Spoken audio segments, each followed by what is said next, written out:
Y le dije, hermana, no se preocupe, haga lo que tenga que hacer, ¿verdad? Y yo agradezco a Dios. Pero cuando veo ese ofrecimiento, les digo yo, veo a Dios enfatizando lo que Él nos ha hablado. Ahora, quiero regresarme a antes de que comenzara esta iglesia. Antes de que comenzara esta iglesia, esta congregación, mejor dicho, yo estaba sirviendo allá en el distrito con el pastor Víctor, el pastor Ricardo y yo. Comenzamos la iglesia de restauración allá en el centro. El Señor nos llevó a hacer eso hace ya 18 años, creo. Y yo pensaba que ahí era el lugar donde yo iba a quedarme. Sin embargo, al poco tiempo de comenzar restauración, recuerdo que un día platicando los tres, yo le dije al pastor, creo, pastor, que pronto nos vamos a separar. Y bueno, pues como nos queremos tanto, dijimos, no, pero es como cuando tienes un hijo y dices, sí, un día se va a casar, pero apenas está en el kinder, ¿no? O sea, le falta un montón. Pero desde aquel tiempo el Señor ya ponía en mi corazón el hecho de que yo iba a salir del trabajo, y así fue. Pero antes de hacerlo, un día estábamos en una reunión justamente y un siervo de Dios vino, dos siervos de Dios vinieron, los dos de Colombia, de lejos, y los dos me dieron la misma palabra, ellos sin conocerse y sin conocerme. Y la palabra es la que ustedes y yo vemos en Génesis capítulo 12, 15, 17. Varias veces Dios le habla a su siervo Abraham de esta manera. Y la palabra que me dieron, cuando yo la escuché, dije, sí, eso dice la Biblia. Me dijeron, tú serás padre de multitudes. Yo dije, Señor, si apenas tengo dos, ¿no? Que mis dos hijos. Entonces Dios me dio esa palabra. Después comenzamos la iglesia, la congregación. La primera visión que yo tuve cuando entré a la célula, que en aquel tiempo era célula, ¿verdad? Había unas 15 personas. Bueno, ese día vinieron como 30 porque pues como venía el pastor, tenían inquietud de ver al pastor, pero después ya no volvieron a regresar. Y entonces no se me olvida que yo llegué al lugar, venía del culto, me tocó estar en el culto de allá en el distrito, llegué acá, domingo, me senté en la silla y en cuanto me siento, cerré mis ojos para orar y se abre una visión. Y en esa visión, hermanos, yo me veía en una plataforma que estaba vacía, yo no veía músicos ni nada, pero era una plataforma demasiado grande. Y a mis espaldas yo percibía el espacio demasiado grande, muy grande. No les puedo decir de qué tamaño, muy grande. Acto seguido se acerca un hermano de los que estaban en aquel tiempo y yo estaba, les digo, sentado. Él se hinca y me dice, pastor, Dios me acaba de decir que va a ser en este lugar una obra de multitudes, me dice. Pasaron los días y comenzamos a tener reuniones de oración. Y una de esas noches donde estábamos ahí unos 10 tal vez orando, la iglesia era muy pequeña, más bien era un grupo pequeño. Estábamos orando, éramos 8 o 10 personas. Y de pronto invité yo a alguien a que dirigiera la alabanza y comienza a orar. Y cuando empieza a orar, sin yo decirle nada de lo que Dios había hablado a mi vida durante todo ese tiempo, él comienza a decir, Señor, y a este lugar vendrán multitudes. Éramos 10, o sea, imagínate que te digan que vas a tener multitudes cuando eres 10, pues sí lo crees, pero dices, falta un montón. Y yo estaba en la parte de atrás porque en ese tiempo yo prendía la luz y todo lo demás y manejaba el audio, estaba yo cuidando el audio. Y de pronto una hermana que estaba hincada se levanta, pero muy súbitamente. Se levanta y yo la veo y le veo su cara de rareza y se asoma por la puertita que había y se regresa, luego se vuelve a asomar y se sale.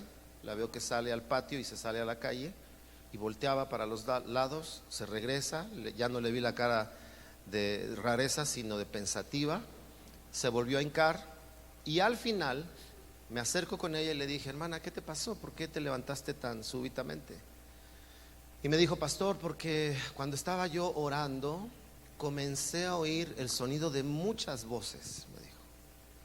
Dice, y yo oía que había mucha gente en el patio de la iglesia, que estaba llegando mucha gente.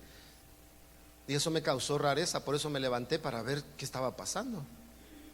Cuando me asomé y no vi a nadie en el patio, entonces me salí para ver si la gente estaba en las calles. Pero cuando salí no vi a nadie. Cuando yo le cuento a usted todo esto, esto pasó hace ya 11 años, 10 años. El Señor estaba hablándonos de lo que Él quería hacer a través de esta congregación. Y entonces me di cuenta que necesitamos entender lo que esto significa. Por eso el mensaje de esta mañana para los 3 cultos se llama, así le puse yo, Iglesia de Multitudes. Dígale al que está a su lado, Iglesia de Multitudes. Ahora dígale a otra persona, debemos entender esto, hermano. ¿Ok? Porque una cosa es iglesia del montón y otra cosa es iglesia de multitudes. Porque déjeme decirlo, aunque suene tal vez un poco fuerte o tal vez despectivo, pero esa no es mi intención. Ser del montón es estar en el grupo pero no ser parte de lo que pasa. Y ser multitudes como resultado de ser hijos quiere decir que algo está pasando en mi vida y algo estoy haciendo que pase con relación a esas multitudes.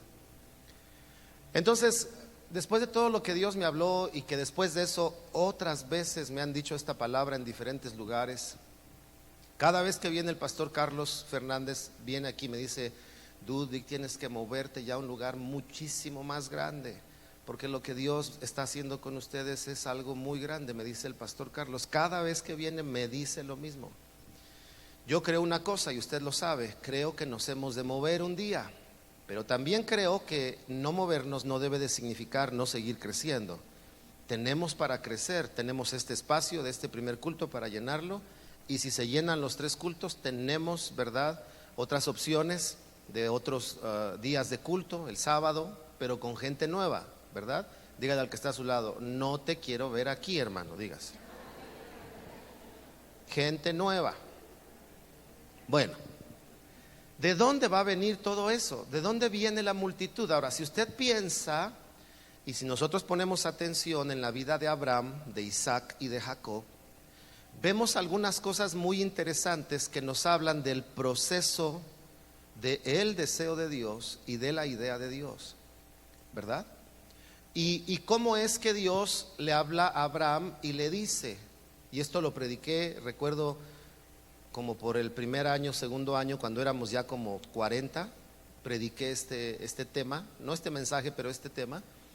Y yo les decía, hermanos, le he preguntado a Dios, ¿cómo será que seamos multitudes? ¿De dónde o cómo va a suceder? Y en aquellos años yo les decía, el Señor me mostró en su palabra algo muy sencillo. La manera en la que Dios iba a hacer que de Abraham hubiera multitudes y que en él fueran benditas las familias de la tierra, era a través de la paternidad. Así de sencillo, la paternidad. Todos los que estamos aquí somos hijos, pero todos debemos de ser padres. Me refiero en el sentido espiritual, ¿verdad?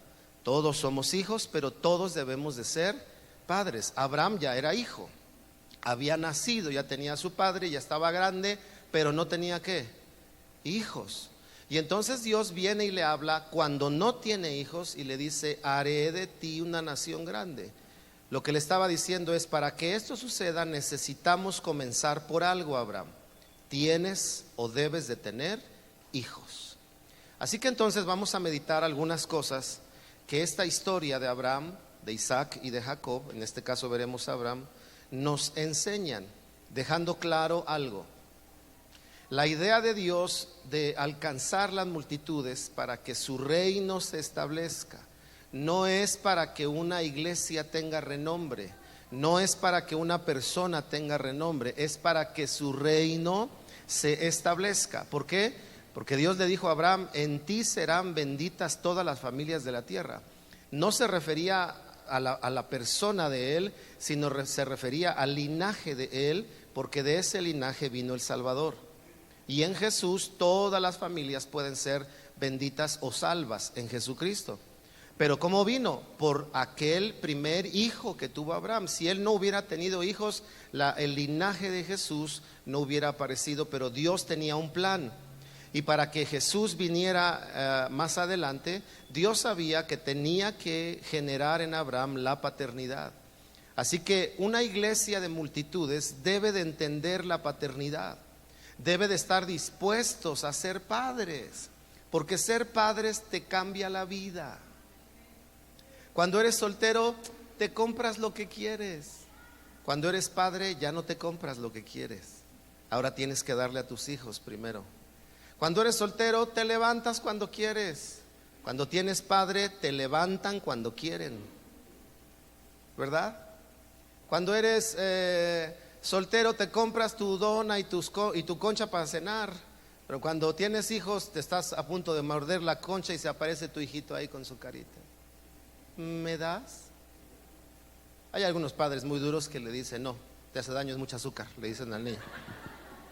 Pero la mayoría de los padres, como dice el dicho, se quitan el pan de la boca y ahora se lo dan a su hijo. La vida te cambia cuando eres padre, te cambia.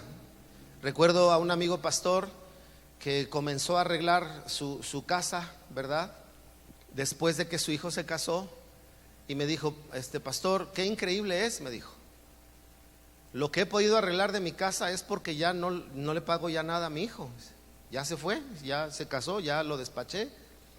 Y todo lo que invertía en él, en colegiaturas, en ropa, en vamos a comer y te pago la comida, como ya no lo ocupo en él, eso es lo que estoy guardando para arreglar mi casa. Y arregló su casa muy bonita. O sea, lo que estoy diciendo es que cuando tienes hijos, hay cosas para ti que tienen que esperar para que primero puedas trabajar por el favor o en favor de los hijos. Ahora entonces, vamos a aprender algunas cosas. Para eso vamos a leer las escrituras en Génesis. Estaremos leyendo el 12, el 15, el 17 de Génesis. Dice en el 12, 1 al 3: Pero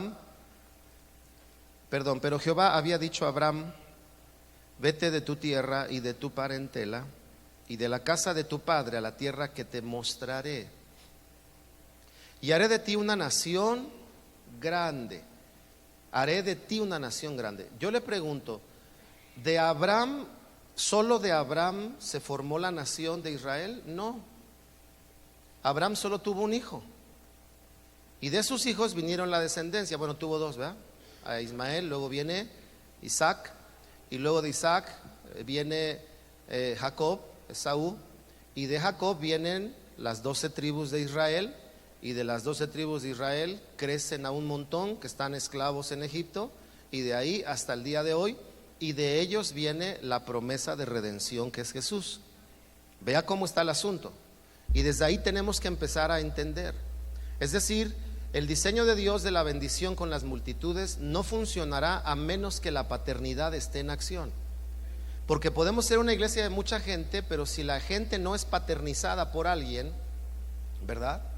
Entonces esa persona puede estar en la iglesia, pero nunca desarrollar el propósito de Dios en su vida, porque lo desconoce, porque no hay quien le haya enseñado, no hay quien se haya invertido en él. Por eso yo siempre les he dicho, Dios no nos mandó a evangelizar, nos mandó a evangelizar y a establecer, las dos cosas juntas, porque ahí está claramente la paternidad. Yo voy a evangelizar y es como soltar la semilla, ¿verdad? Es como generar la fecundación primero, por llamarlo de alguna forma en el contexto físico, y cuando la gente da luz, ahora los voy a cuidar. ¿Cómo los cuido? Enseñándoles las palabras que el Señor nos enseñó.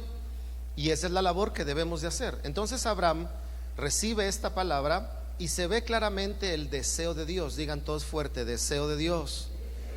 Dígale a alguien: deseo de Dios. Ahora dígale a otra persona: el deseo de Dios es que las multitudes sean alcanzadas por el diseño de la paternidad. Dígaselo, por favor.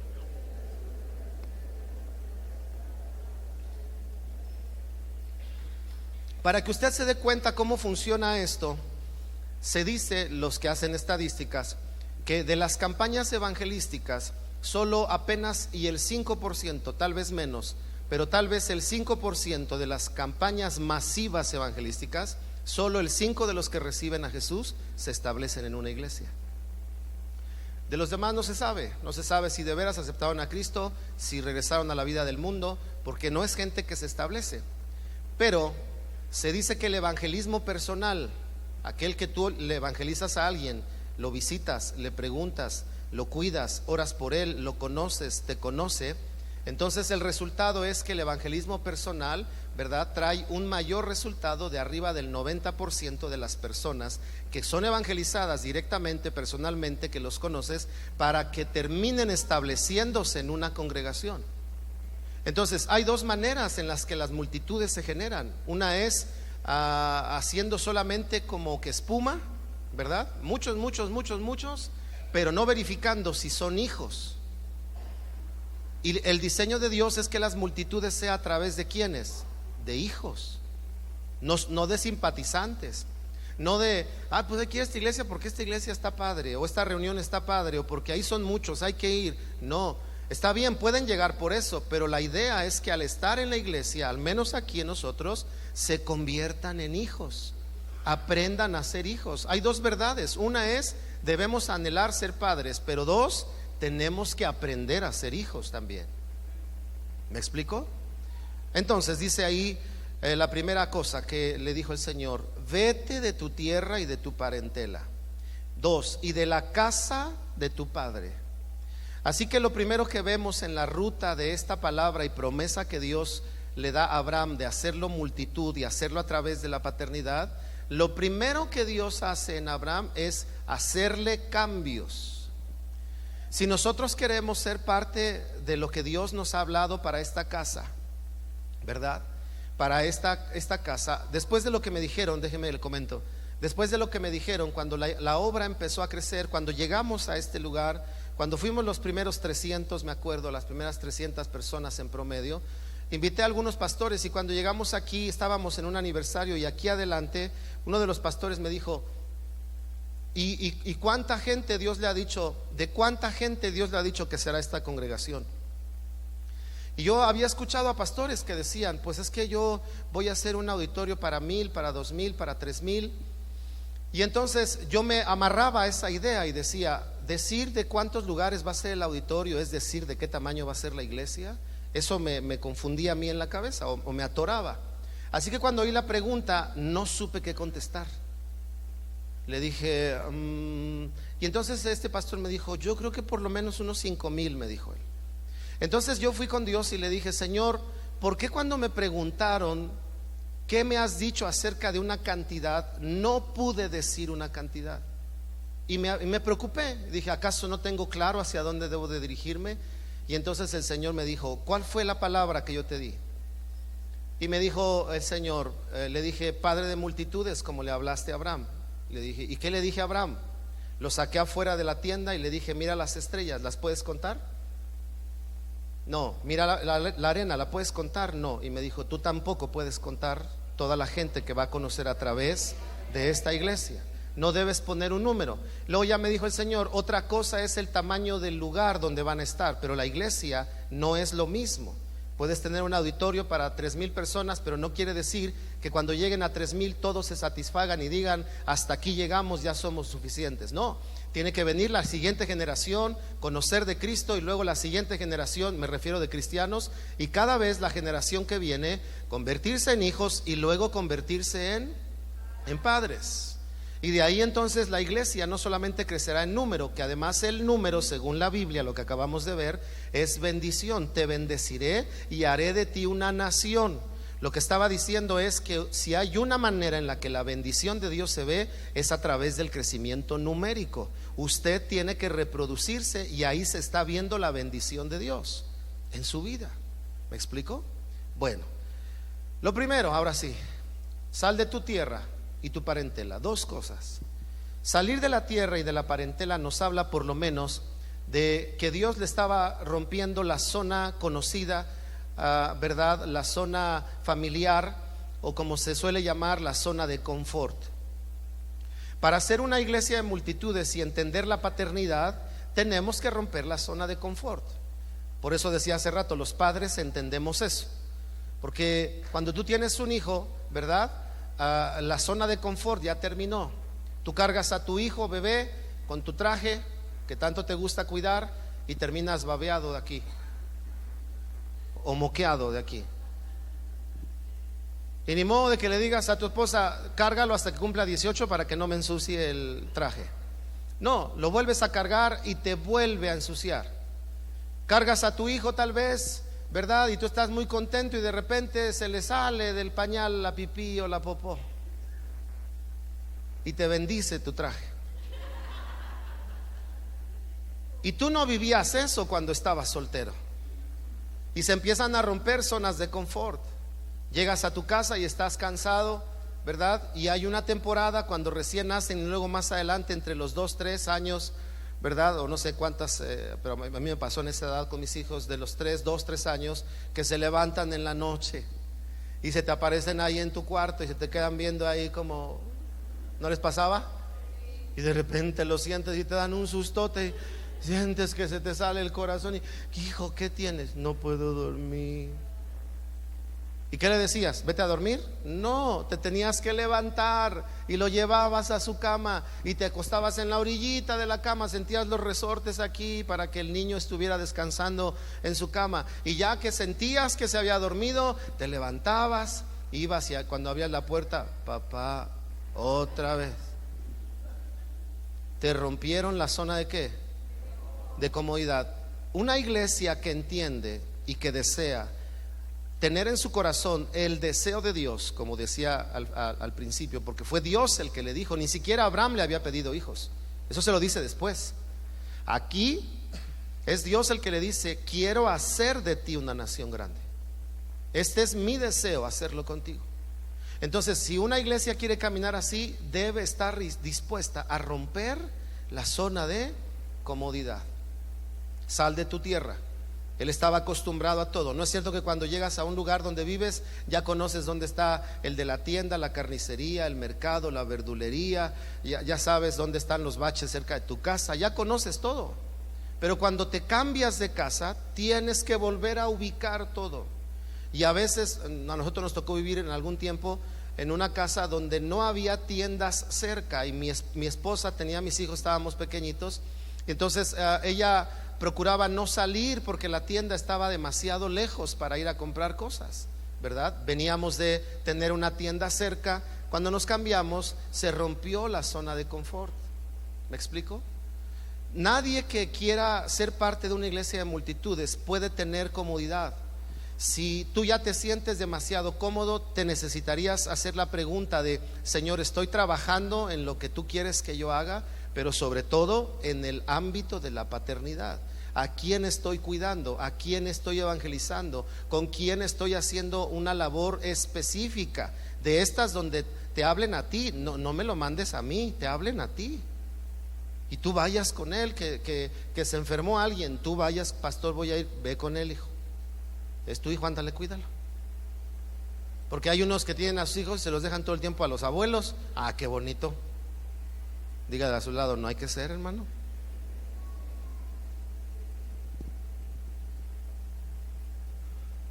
¿Me explico? Salir de la zona de confort. La segunda es que dice ahí, y de tu parentela.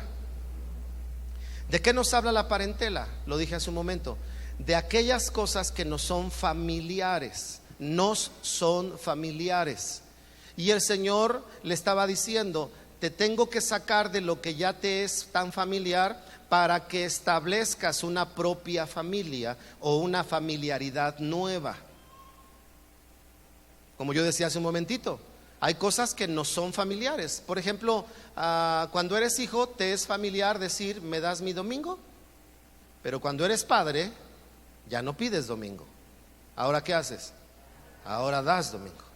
Y te cambian la familiaridad. Sigue siendo domingo, pero ya no lo recibes. Ahora lo das. Cuando eres hija soltera, llegabas a tu casa y le decías a tu mami, mami, ¿qué vamos a comer? Y ya te era muy familiar llegar a tu casa y respirar y decir, ay, mi mami hizo arrocito.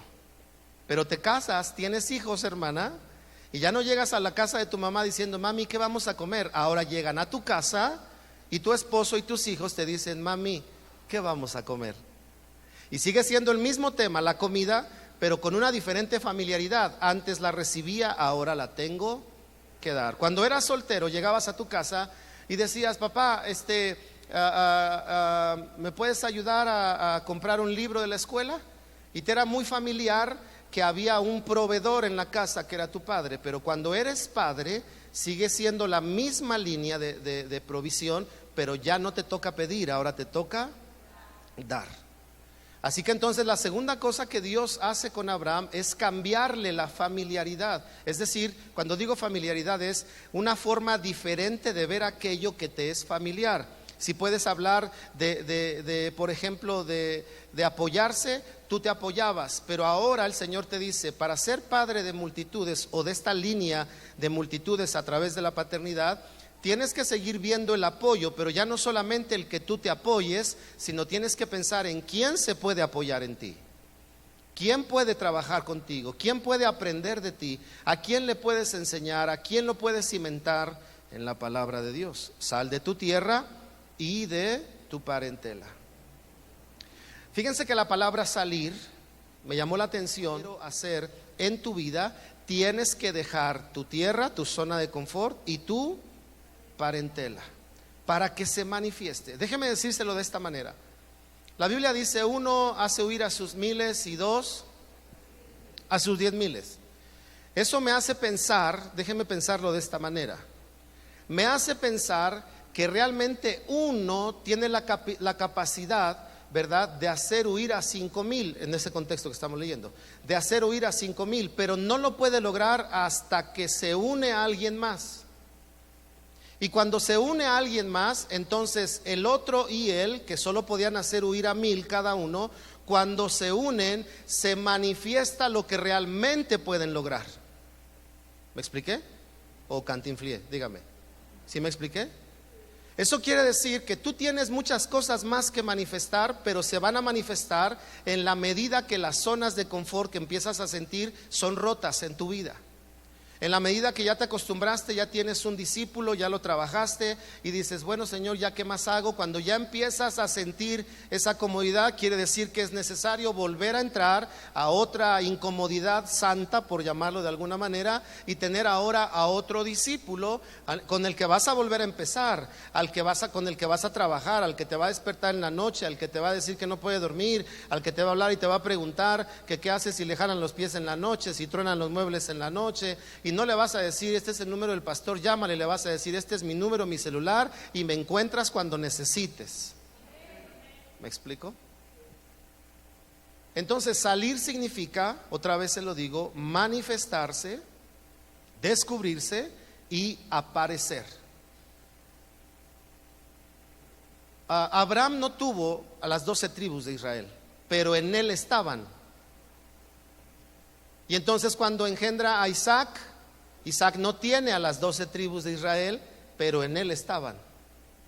Y entonces otra vez sale de la esterilidad con su esposa, Isaac, y llega Jacob y también Esaú, ¿verdad?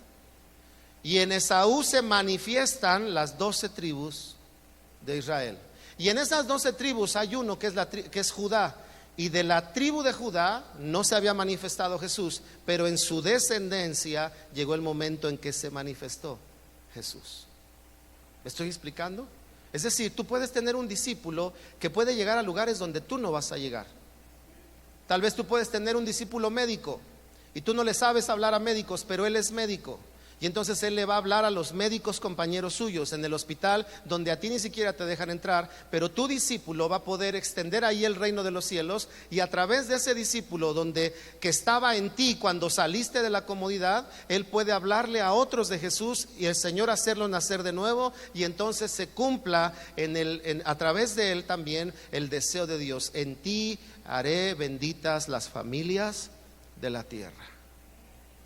La vida cristiana no solo es una vida de aguante, llegar y permanecer hasta el final, es una vida de fruto. La vida cristiana es una vida de fruto. Número 2, haré de ti, le dice el Señor. No le dijo Dios: a ver cómo le haces si tienes hijos. Le dijo: yo haré de ti una nación grande. La segunda consideración que vemos en Abraham es que Dios le habla y le dice: lo que va a suceder por lo que yo voy a hacer en ti. Entonces entendemos lo siguiente. Esta frase nos habla de Dios obrando en nosotros. Dios obrando en nosotros. Y cuando Dios obra en nosotros, tenemos que llegar a un punto en nuestras vidas o en nuestra oración donde le digamos como Jesús le dijo: no se haga mi voluntad, sino la tuya. No se haga mi voluntad, sino la tuya. ¿Me explico? Mire, hermano, cuando uno trabaja, cuando uno está en casa, ¿quién se preocupa o quién se ocupa de los gastos de la casa? Los padres. Llega un día en que los hijos participan, pero los que se ocupan son los padres. Pero cuando ellos se casan, ellos van a salir al frente de la batalla. Y ahora ellos van a ver lo que cuesta sostener una casa, ¿verdad? Y ahora ellos son los que van a tener que ver el recibo de la luz y espantarse y decir: ay, Señor, pues ¿qué pago? ¿El de todo el pueblo? ¿De qué estoy pagando? Y lo tienes que pagar. Y vas a tener que ir a tratar de arreglar a la luz. Ya no vas a mandar a tu mamá, vas a ir tú. ¿Por qué? Porque lo que estás haciendo es dejando que la nueva etapa obre en tu vida. ¿Sabe, hermanos? Para poder ser parte de este deseo de Dios, de una iglesia de multitudes en el contexto de la paternidad, necesitamos decirle a Dios: Señor, obra en mí. Obra en mí, Señor. Pon tus deseos en mí. Pon tu palabra en mí, Señor. Que se geste dentro de mí. Porque tal vez mis deseos y mis planes sean otros. Y su palabra dice que el Señor declaró: mis pensamientos no son sus pensamientos, ni mis caminos son como los tuyos, los míos son más altos. Entonces, ¿qué tenemos que hacer? Dejar que Dios obre en nosotros. Dígale al que está a su lado: deja que Dios obre en ti. Es decir, que si te detiene el temor, deja que Dios obre para quitar ese temor o para vencer ese temor. Si hay conformismo, si dices: bueno, no, es que apenas tengo 10 años de cristiano, todavía no estoy listo para tener hijos espirituales, deja que Dios venga y obre en ti, derribando esos pretextos y esas excusas que hay en tu vida. Que Dios obre, que Dios obre quitándonos argumentos, porque a veces decimos: bueno, es que mi obra en el reino es evangelizar. No, tu obra en el reino es tener hijos. Debes evangelizar, pero no todos los que evangelizas van a ser tus hijos, pero hay algunos que van a ser tus hijos. En el segundo culto voy a hablar de un principio a través de Abraham, que es el legado o la herencia. Y la herencia tiene que ver con dos cosas: qué dejas y a quién se lo dejas. Y no vas a tener muchos hijos. Jesucristo tuvo muchos discípulos, pero solo tuvo 12 cercanos. Y a esos 12 cercanos fue a los que les encargó la obra de ir por todo el mundo y predicar el evangelio, o de liderar la obra de ir por todo el mundo, para que entonces lo llevaran a todos los discípulos. Pero se lo encargó ¿a quiénes? A los más cercanos, a los que tenían un perfil de hijos. ¿Me explico? Así que necesitamos decirle, número 2, haz tu obra en mí. Haz tu obra en mí tiene que ver con que Dios acomode tus prioridades. Porque a veces la gente dice: es que no tengo tiempo. Y Dios tiene que venir a hacer una obra en tu vida. Decir: ¿cómo que no tienes tiempo? Rompe esos obstáculos en tu vida. Es que estoy muy cansado. Cuando tienes hijos, no importa el cansancio, tienes que cuidar a tus hijos. ¿Me explico? Tienes que cuidar de ellos. Entonces Dios necesita obrar en nuestros corazones, porque, hermanos, una de las cosas que a usted le debe interesar es que mientras más crece la congregación, no perdamos de vista el pedirle a Dios que haga su obra en nosotros, para no conformarnos, no tener ciertas ideas en nuestra cabeza, decir: yo soy buen cristiano porque leo toda la Biblia en un año. Eso no te hace buen cristiano. Buen cristiano es que la vivas, y parte de vivir la vida o la Biblia en nosotros es que cumplamos con el deseo de Dios. Tú puedes leer la Biblia 3 veces al año, pero si no tienes hijos espirituales, te pregunto: ¿a quién le dejarás todo lo que has conocido de la Biblia? A nadie. Y cuando te vayas, todas las lecturas de la Biblia que has hecho te las vas a llevar. Pero cuando tienes hijos, te sientas con tus hijos espirituales y les hablas y les enseñas y les dices, esto no es así, porque acá dice esto, porque he estudiado, porque he aprendido, mira, lee de esta manera, hijo, no estás equivocado, esto significa ello, y les vas enseñando. La iglesia es esto, tu labor es esta, tus compromisos deben de ser estos, tienes que trabajar, y entonces todo lo que sabes lo viertes sobre un hijo. Y el día que te vayas, no vas a llegar al cielo a decirle, Señor, ¿cuántas veces leí la Biblia? Porque a Dios no le va a interesar eso. Número uno, tú no entras al cielo por cuántas veces leíste la Biblia, entras al cielo por la gracia de Jesús. Número dos, la razón por la que Jesús vino a nosotros, dice la Escritura, que en su oración dijo, Señor, que así yo oro por estos y también para los que van a creer a través de estos. Es decir, que Jesús estaba viendo multitudes a través de sus cercanos o de sus hijos. Haré de ti. Tercero,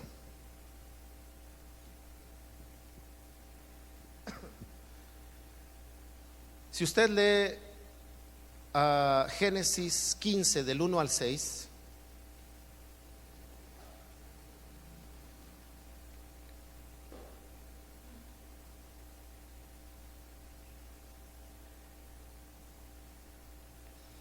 dice, después de estas cosas vino la palabra de Jehová a Abraham en visión diciendo, no temas, Abraham, yo soy tu escudo y tu galardón será sobremanera grande. Y respondió Abraham, Señor Jehová, ¿qué me darás siendo así que ando sin hijo?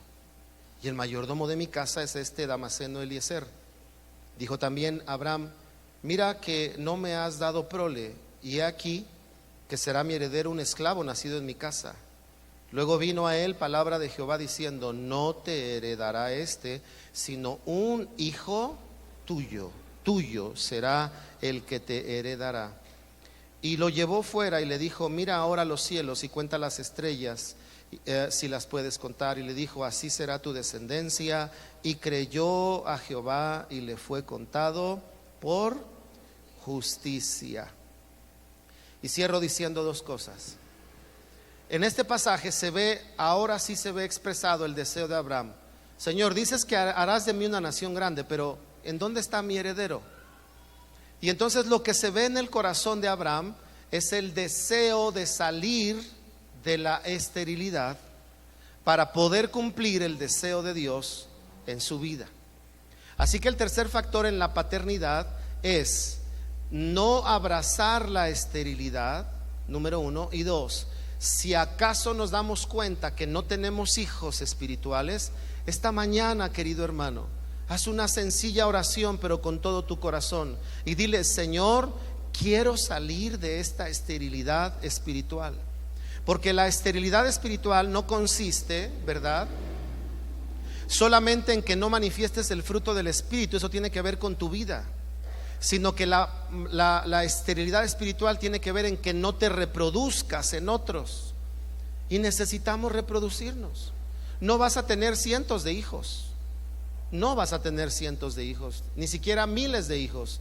Vas a tener pocos, pero a través de esos pocos ellos alcanzarán a los suyos y a los suyos y a los suyos. Y entonces algún día te darás cuenta, aquí o en el cielo, toda la generación y las multitudes que vinieron a Jesús a través de tu linaje, aquellos a los que les invertiste tiempo. Eso es entender las multitudes según la palabra de Dios. Porque hermanos, si las multitudes es congregar un aglomerado de personas, eso se hace fácil. Traes a un cantante famoso cristiano y llenas un lugar. Y puedes pensar, uy, qué multitud de gente. No, la pregunta es, ¿todos son hijos? ¿Todos están siendo padres? Porque si no están siendo hijos y padres, la herencia no puede operar. ¿En dónde va a operar si no hay hijos? Tiene que haber hijos y tiene que haber padres. Así que el siguiente factor es, se debe desear salir de la esterilidad. No ser estériles. La palabra estéril significa que no da fruto, que no produce o que da muy poco fruto. Nosotros debemos desear dar fruto, tener hijos, que a lo largo de tu vida cristiana puedes decir, Señor, estos son los hijos que pude engendrar en tu reino. Si eres padre de familia, comienza en tu casa, por favor. No vayamos a hacer candil de afuera y oscuridad de la casa. Primero a los hijos, ¿verdad? Pero después de ellos, entonces afuera de tu casa. Y ya tiene que ver con la vida espiritual. ¿A quién le compartiste de Cristo? Déjeme hacer un paréntesis. Aquí es donde va a entrar la dinámica que vamos a comenzar ahora en el mes de julio. Vamos a comenzar el tiempo de preparación para abrir hogares, reuniones en los hogares. No vamos a reunir a la iglesia, no vamos a aceptar hermanos de otras iglesias, porque eso es no tener hijos, es ya están paridos, ya vinieron. No, es gente nueva que debe de llegar a tu casa. Tu vecino, tu vecina, tu familiar, pero que no es cristiano, al que le vas a compartir la palabra de Dios. ¿Por qué? Porque esa será una labor para no ser estériles, para compartir la palabra de Dios, para hablarles cada semana, para orar por ellos, para guerrear por ellos, para tener una batalla espiritual a favor de ellos y entonces salir de esterilidad. Porque no puedes pensar salir de esterilidad y seguir teniendo la misma vida, ¿verdad? Cuando tienes hijos, padres estarán de acuerdo conmigo, les decía yo, todo te cambia, pero una de las cosas que te cambia es la economía. ¿Qué tal gastan los chamacos de pañales? Uno quisiera que le durara un paquete de 6 meses, pero se lo acaban en 2 días. Y dices, bueno, no, entonces desechables, no, de telita. Pues ándale, gasta agua y jabón y tiempo. Por donde le quieras ver, vas a invertir. Necesitamos desear no estar en la esterilidad. Dígale al que está a su lado, no debemos ser estériles, hermano. Y cierro con esto. Cuando leemos este pasaje, le dice Dios a Abraham: no te heredará sino un hijo tuyo. Hermanos, para ser parte del deseo de Dios en una iglesia de multitudes, todo comienza con uno. No pienses en miles, ni en 20. Señor, ¿qué voy a hacer con tantos hijos? No. Una cosa es la gente que llegara a tu reunión de casa, los que vayan a entrar a esta preparación. Una cosa es los que lleguen, pero no todos se van a convertir en hijos. A todos les vas a enseñar, pero va a haber unos que sí van a ser hijos, que se van a comportar como hijos, que van a abrazar la palabra, que se van a comprometer contigo. Por eso Pablo le dijo: busca hombres que sean idóneos para enseñar, hombres fieles. Y a esto se encarga. Entonces puedes tener mucha gente a la que enseñas, pero no todos ellos necesariamente son tus hijos. Pero sí tienes que aprender a identificar al que es tu hijo. No te heredará sino un hijo tuyo. Hazte esta pregunta: ¿a qué hijo espiritual estás cuidando en este tiempo?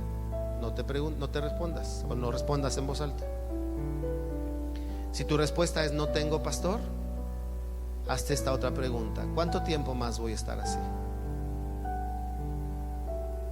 Y entonces yo te invitaría a que esta mañana le digas: Señor, no quiero esperar más, Señor.